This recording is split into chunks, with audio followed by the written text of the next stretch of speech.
Hey guys, so for today's video, I figured it was about time to get to Nintendo's E3 press conference and just what I thought about it since it's been a while.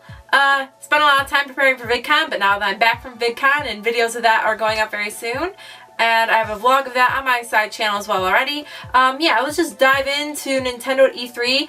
Basically just my thoughts on their presentation, certain aspects of it, and as a whole, you know, what I thought of what they did this year. The press conference overall, the format of it, since it wasn't like, you know, when I was skeptical at first when it first was announced, you know, it's not going to be a traditional press conference again, but it's not going to be a Nintendo Direct. So, you know, this digital event, the way that they handled it, the way that everything was presented, it was in a nice format, and I really enjoyed it because it wasn't that Nintendo Direct cookie cutter format that we're kind of like used to.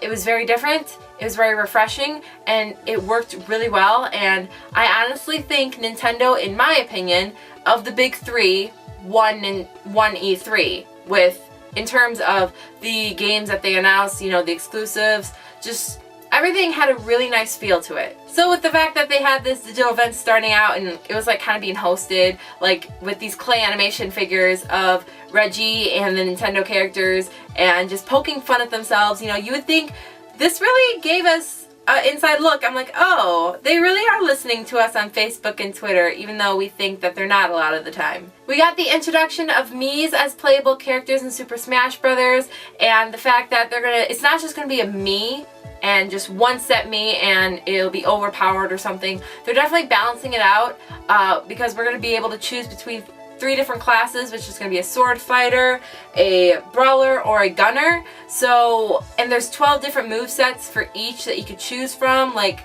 to make your moves. It's wonderful to see that they're making the Miis very customizable for characters when it comes to move sets and the types of character for our Mii that we're gonna have. I definitely like how in the 3DS version they did announce that it is going to be, you have the option to choose if you want to have those outlines on the characters or not, because I know that the outlines do make it easier to see the characters on your 3DS, but I've seen some complaints from people. They're like, I don't like the outlines. So I mean, you have the option to have that on or off, and unfortunately the date for Super Smash Bros. For the 3DS has been pushed back to October 3rd, but at least we got a more precise time frame for the Wii U version, which was for holiday. So thank goodness that, you know, because winter 2014 could extend into 2015 because that's still technically winter. But nice to have official dates, at least for 3DS, and Wii U is closer to a release date. Yay! I like the idea of Amiibos, and I know a lot of people are like, this is just a copy of Skylanders and whatnot in Disney Infinity, but the fact that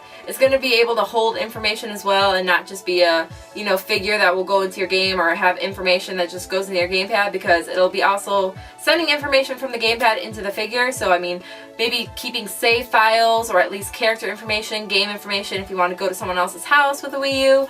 I know I'm going to be buying as many as I can because I'm a hoarder and a collector, so please Nintendo, make them at a affordable rate so I don't go broke trying to buy them. And it's cool that the Amiibos will not only be available for Smash Brothers, but they're also doing things for games as well coming in the future, and one of them, Mario Kart 8, so I'm very interested to see in what they can do with Mario Kart 8. Yoshi's Woolly World! Oh, Yoshi's Woolly World! I have to say that carefully, but oh my gosh, it just, there was definitely, you know, we got an official name now compared to last year. There's a new art style. It's still the same Yarn Yoshi art style, but just the graphics for it, it looks a lot cleaner maybe, in my opinion, or I don't know, it is different from last year, but just it looks so cute and adorable, and I cannot wait to play it. We're gonna have 2-player multiplayer, the option to, you know, maybe battle, not exactly battle, but like, you know, race to the finish line with your character or actually help each other along.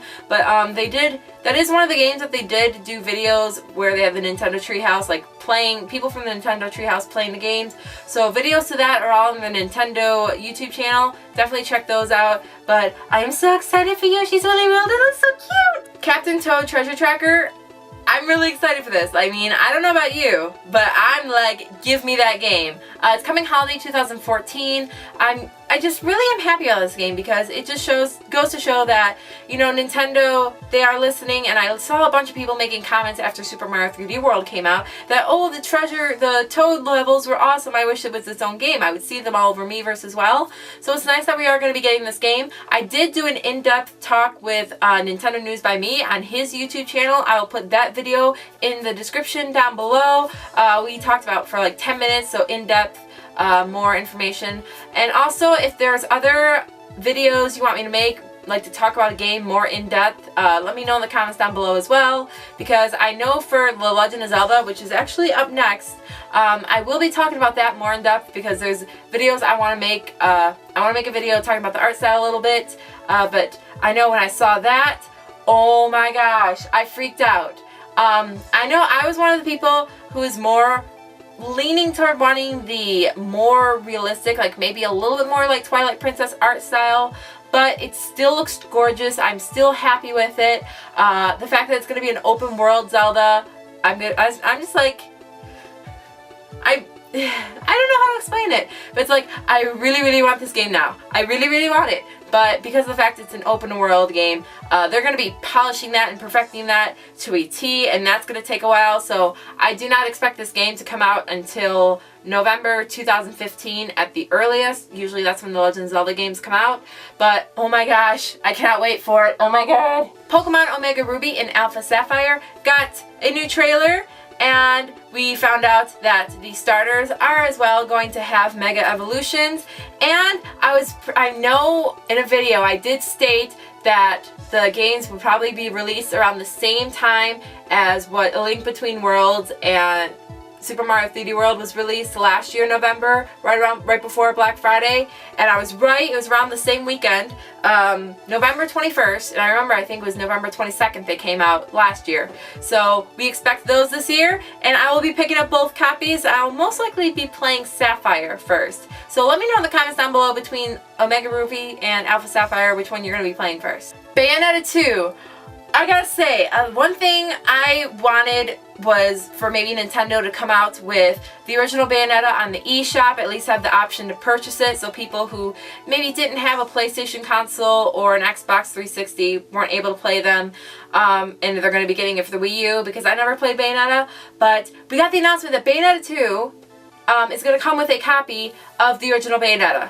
And I believe it is both on the eShop and in physical store copies too. So I'm just like, oh my gosh, they really are listening. And it's just, you get two games technically for the price of one. So if you never played the game, I mean, perfect opportunity to get two games for the price of one like that.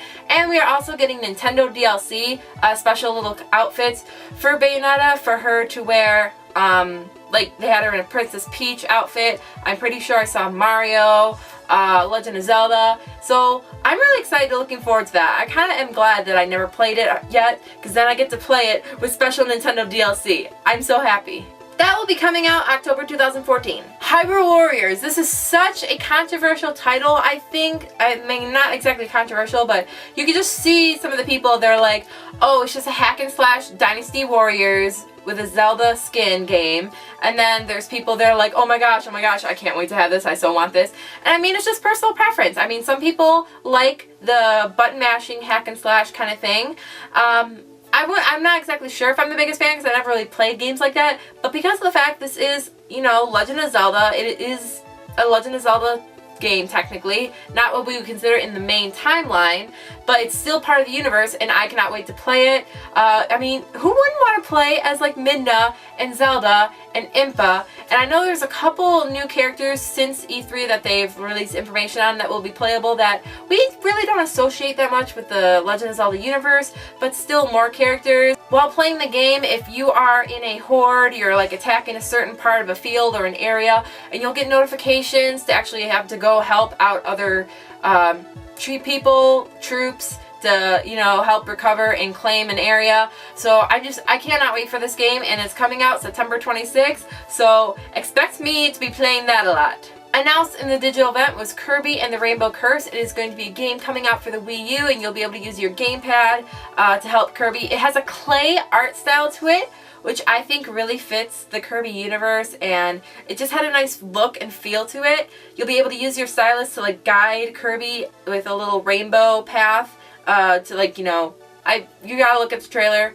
but just you'll be able to guide him in certain spots and make little circles and just go up, go down, kind of like a little roller coaster kind of effect, if you can get what I'm saying there. But this looks really cool, I'm not gonna lie, and I am excited for it. We got a trailer for Xenoblade Chronicles X, and a lot of gameplay footage did come out as well. You had people from the Nintendo Treehouse playing those as well live during the event, and just I cannot wait for this game. I'm really excited. I'm looking forward to that as well. Just so much Nintendo content and games coming out, and so little money in my wallet I have, but it's just, I mean, when you're watching a Nintendo E3 presentation like this, any presentation, and you're just saying after game after game after game, I want that, that excites me, I want to get that game, I want to play that, that is just perfect, because then you know that they're making such good content. I mean, at least for me, it's appealing to me, and I just know that Nintendo is really catering. They're trying to get those games out. They are coming. They are showing us all this, and I'm just... Coming to the Wii U in 2015, it was rumored, but it was officially made, you know, official during the presentation that we are getting a Mario Maker. So it's going to be a 2D platforming Mario game. You'll be able to choose between the art style of the old 8-bit Super Mario and then also the new Super Mario Brothers art style, and just literally just make your own level. And I loved watching all the different, you know, techniques and the different things you can do making your own Mario level. The only thing I was kind of like about it, I just wish that the level itself was longer, because after watching people, I know it would take some people, they'll be like on that game for hours trying to make a really nice difficult level, but I just feel like the amount of space that was given, it's shorter than what a normal Mario level would be. So maybe if we have the option to make the levels longer, I would be happy with that, but we're going to be getting that next year, and woo, I cannot wait. So I gotta say, I don't think many people at all saw this kind of game coming. What it is, it's Mario's take on, you know, what a first-person shooter would be, but it's going to be more third-person. I mean, it's not going to be you directly shooting, but you're going to watch a character, it's going to be your character and you're shooting stuff. But this stuff is actually ink, because you are part human, part squid. And it's 4-on-4, and you have like this little territory, and you gotta claim your territory by using your gun and like a squirt gun or a water gun and spreading ink all over the floors and the walls. But the walls technically don't count towards your territory, but the floor does, and if you need to use the wall, probably it'd be a good idea, because you can actually turn into a squid and swim through your ink, and it gets you through like your level, your area faster, like to the other side, and to claim the other person's territory. So I mean, this is a game a lot of people could spend a lot of hours on, and I think it's just such a creative idea. Like at first, the idea of like a squid person shooting game, if you hear that, you're like, wait, what? And then you actually watch the footage, and it's like, okay, this is freaking awesome. Now, a while back, we got this leak of Palutena being a playable character, and for the longest time it kind of like died down because we got no official word from Nintendo, but there officially was a word from Nintendo during this presentation, and Palutena is a playable character. And I'm kind of mad at Nintendo for the way they introduced Palutena, because right now, it was introduced as like an anime show art style. It was basically like a anime, and I'm like, oh my gosh, Nintendo, you need some kind of Super Smash Brothers anime. Make a season of this, or short 12 episodes or something, because that would so be cool. I want a Super Smash Bros. Anime now. Forget the fact that Palutena was announced. I'm like, no, announce a Super Smash Bros. Anime. I want that. The last thing that was shown during the digital event was Miyamoto playing a secret game. They were trying to blur out the screens, but I'm like, it's obvious. He's playing Star Fox. There's no doubt about it. And eventually after the presentation, actually it was before the presentation, the news broke, because I was at the mall and I was scrolling through Twitter. I'm like, spoilers, can't look. But Time, I believe it was, did leak before the E3 presentation that Miyamoto is working on a Star Fox game. A Star Fox game is coming to the Wii U. So we're just going to be getting more information about that in the next couple years. So really good presentation. A++, Nintendo. Yeah! But it didn't stop there, because if you went on Nintendo's YouTube channel, they had so many trailers for so many things that weren't talked about in the digital event, so a lot of people are probably like surprised. We're probably surprised and may not even know that these games have still been announced yet. There's Devil's Third for the Wii U, Sonic Boom, Theatrhythm, Final Fantasy Curtain Call, Monster Hunter 4, Just Dance, Disney Infinity, Marvel Superheroes, something I know, Mario Party 10. That's coming to the Wii U. But they didn't even put that in the digital event. But they did do some playing with that in the Nintendo Treehouse live streaming. So I mean, so much content from Nintendo that you really can't not say they had a good press conference. You cannot deny that. They had a good showing at E3, and that's why I believe they got #1 in my book. And it's not just because I am a Nintendo fan. A fan of Nintendo. I wouldn't call myself a fangirl or a super fan, because I know when Nintendo screws up and I will comment on it. But there's just no denying that Nintendo had the best presentation and showing of games overall. So Nintendo, I mean, I didn't know it was possible to love you any more than I already did, but you had a wonderful press conference showing at E3 this year. So I want you guys to comment down below. Tell me what were your favorite E3 moments in general. Who do you think, in your opinion, when it came to games and just press conferences and showings overall, who won E3? What are you most looking forward to coming out that was announced at E3? What was your favorite game trailers, announcements, characters, anything at all about E3? The next big game for Wii U coming out really is Hyrule Warriors, and that's not until September. So you've got a little time to wait, but there's plenty of good digital content on the eShop. I know Shovel Knight, apparently a lot of people were raving about that, so I gotta go ahead and give that a try if there's a demo. But yeah, overall, let's have a discussion down below and let's relive E3 over and over. Thank you guys so much for watching, and I'll see you for my next video. Bye!